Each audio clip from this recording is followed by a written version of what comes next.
Good morning, students. Let's start our chapter number 2, that was the origin of the earth, in which we already discussed our star formation, planet formation, our solar system and the moon formation in the last lecture. Today we will discuss the evolution of the earth, how our earth evolved, because you can see a lot of greenery, lot of water on the earth surface in the present day, but in the initial earth surface we have no atmosphere. There was no atmosphere in the initial stage of the earth, no water bodies, no water was found on the earth surface, and the earth is barren and rocky, no greenery on the earth surface. ये सब चीजें जो है हमें initial stage पे नहीं थी. ये हमारा अर्थ का जो है इनिशियल स्टेज था, जहां पर कोई भी एटमॉस्फेयर प्रेजेंट नहीं था. जो इनिशियल एटमॉस्फेयर था उसमें सिर्फ 2 गैसेस थी, that was hydrogen and helium. These were 2 gases which were present in the atmosphere of the initial stage of the earth, but there was no water, no greenery at the initial stage. How the earth evolved, how the atmosphere developed, how the water bodies developed, or how the lithosphere developed. One by one we will discuss it. First of all, we will discuss the lithosphere. How the lithosphere evolved. जो आज हम present day lithosphere देखते हैं वो कैसे एवोल्व हुआ. First of all, जो हमारा अर्थ है वो हमारे एटमॉस्फेयर के आउटर एंड से लेकर, from the outer end to the earth centre,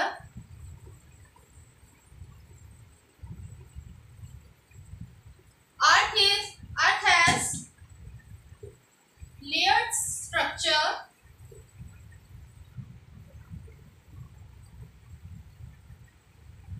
आज हम जो अपना प्रेजेंट डे का अर्थ देखते हैं उसमें हमारे आउटर एंड से लेकर, आउटर एंड मींस एटमॉस्फेयर की जो ऊपर की लेयर है उससे लेकर अर्थ के सेंटर में यानी अर्थ के कोर तक हमें टोटली क्या मिलता है, अर्थ का लेयर्ड स्ट्रक्चर मिलता है.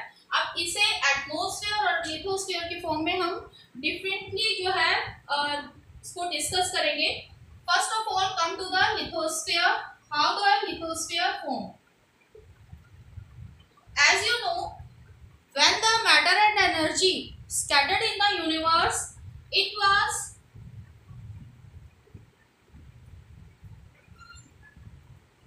unevenly distributed.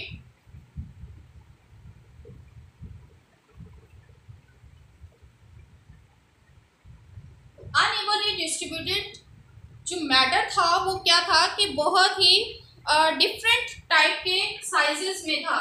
कुछ ऐसे ही जैसे कि साइज डिफरेंस अगर हमें इसमें मिलता था मैटर में, तो इसके साथ साथ इसका वेट डिफरेंस जो है वो भी हमें मिलता था.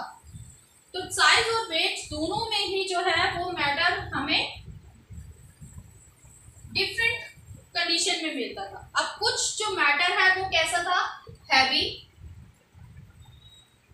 And some was in lighter. कुछ मैटर बहुत ज्यादा हैवी वेट में था और कुछ जो है लाइटर में होगा. अब जब हमें हैवी और लाइटर डिफरेंट वेट्स के या डिफरेंट साइज का मैटर होंगे तो इसका मतलब उससे क्या होगी, उनकी डेंसिटी भी क्या होगी, डिफरेंस होगी. उनकी डेंसिटी में भी क्या आ जाएगा, डिफरेंस आ जाएगा. Heavy material have the high density and the lighter material will have the low density. So it led to the difference in the density, and according to the density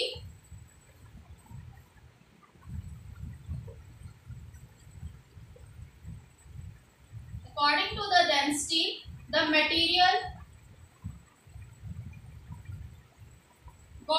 separated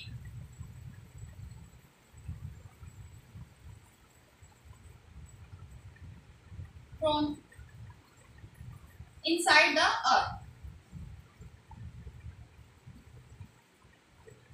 अब इस चीज को हम ऐसे समझ सकते हैं कि जो डेंसिटी है वो मटेरियल जो डेंसिटी में डिफरेंस था, तो मटेरियल अपनी अपनी डेंसिटी के अकॉर्डिंग अर्थ में जो है सेपरेट हो गया। अब इसको कैसे समझेंगे हम? सपोज एक बकेट लेते हैं हम, that was full of water.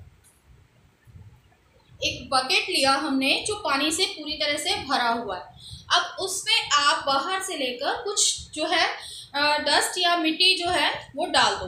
अब क्या होगा कि जो बकेट में पानी है, इसमें जो पानी है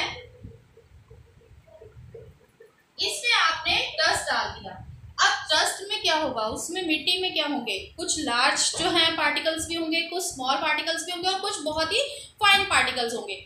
जैसे ही आप पानी में वो मिट्टी डालोगे तो क्या होगा कि जो लार्ज पार्टिकल्स हैं यानी रूड़े हैं, कंकड़ हैं, वो जाकर कहाँ चले जाएंगे, बिल्कुल बकेट के बॉटम में।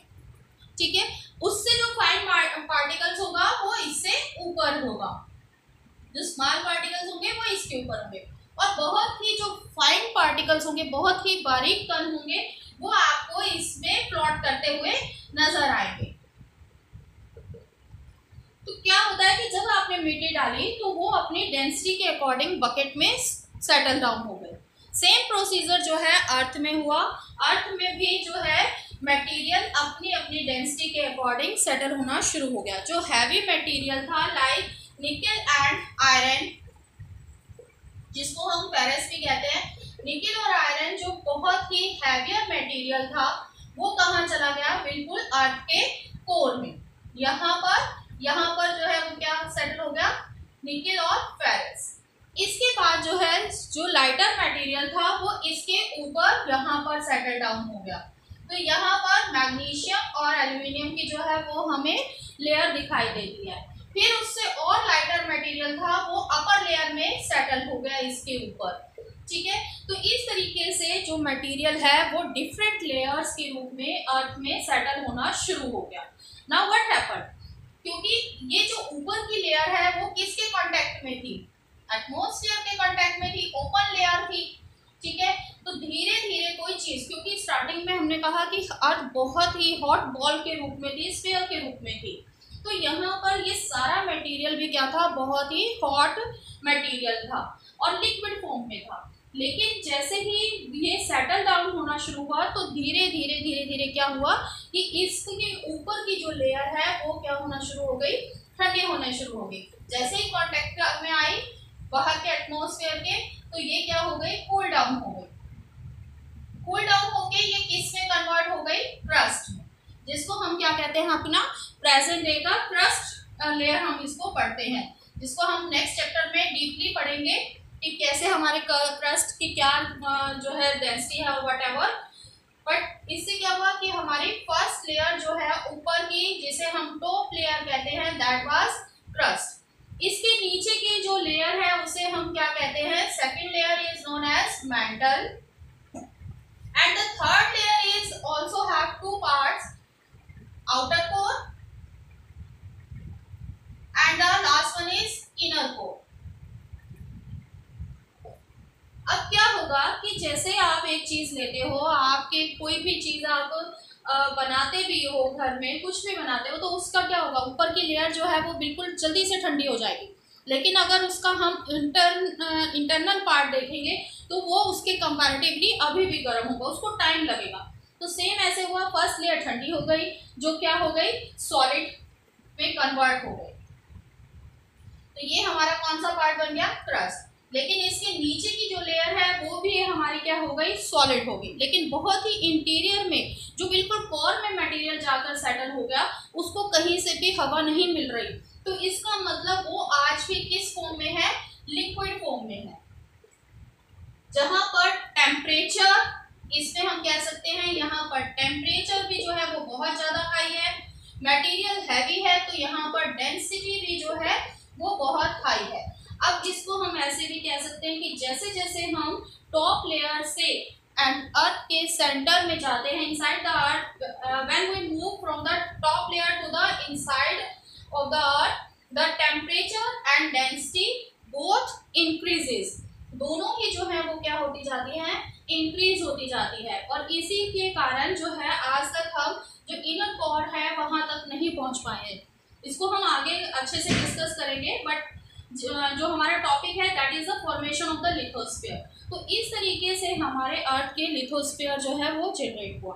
अब इसमें जो मटेरियल, ये प्रोसेस, जब मटेरियल जो है वो अपनी डेंसिटी के अकॉर्डिंग सेटल डाउन हो गया, process by which the earth forming material got separated according to their density is called differentiation। जैसा अभी मैंने बताया कि सबसे पहले नीचे की लेयर में क्या आएगा, हैवियर मटेरियल, फिर उससे जो उसकी में लाइटर, और ऊपर की में मोर लाइटर मटेरियल जो है वो फाइन हमें मिलता है। तो इसे हम क्या कहेंगे, लेयर स्ट्रक्चर फॉर्म होता है अकॉर्डिंग टू द डेंसिटी, और मटेरियल जो है वो according to their density settle down हो गया। That process is known as differentiation. It leads to the layer structure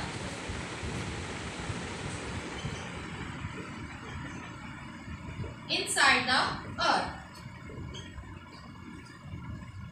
जिससे हमें लेयर स्ट्रक्चर मिलता है, जिसको हम यहाँ कह सकते हैं crust, topmost layer, second layer is mantle, and third one is core.